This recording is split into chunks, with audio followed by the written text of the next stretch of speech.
Well, we've told you about the numbers and talked about the politics. Now we focus on the people in the middle of this jobs crisis. Take a look.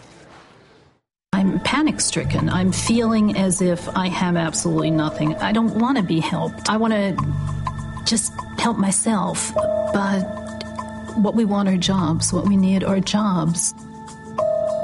In my next job, and I will have a next job, I will thank God every morning and every night for that job.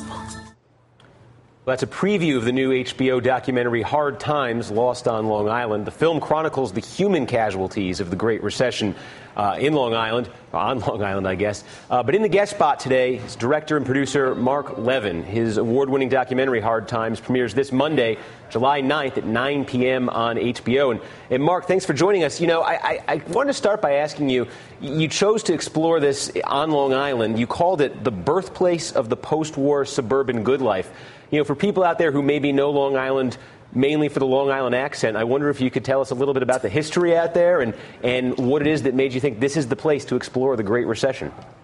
Well, I think that the story of Levittown is really the story of after World War II, how American society decided we owed something to the greatest generation. We helped them with college, we helped them with homes, and Levittown was built as a new model for suburbia and returning GIs. And it became the center of the expansion, the suburban expansion that happened on Long Island and all over this country. But we decided instead of going to the Rust Belt or to some of the places that were hardest hit by the real estate crisis, that we would go to kind of an iconic spot, the heart of what we consider the good life in America, and see what had happened there. So that's what brought us to Long Island. And so, you know, a lot of the population, I guess you're talking about people with college degrees, people who have or had, you know, good jobs and homes and yards and that sort of thing. What did you find? Can you tell us some of the stories that you found, how their lives have changed in the last few years? Absolutely. I mean, the film chronicles four families and a lot of other supporting characters.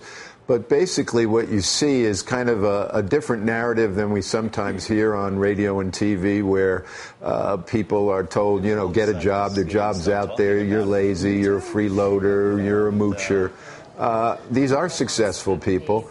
And I think when we started the film, most of them assumed that this was a cyclical up and down and that eventually they would recover. They never anticipated being out of work 1 year, 2 years, sometimes 2.5 years.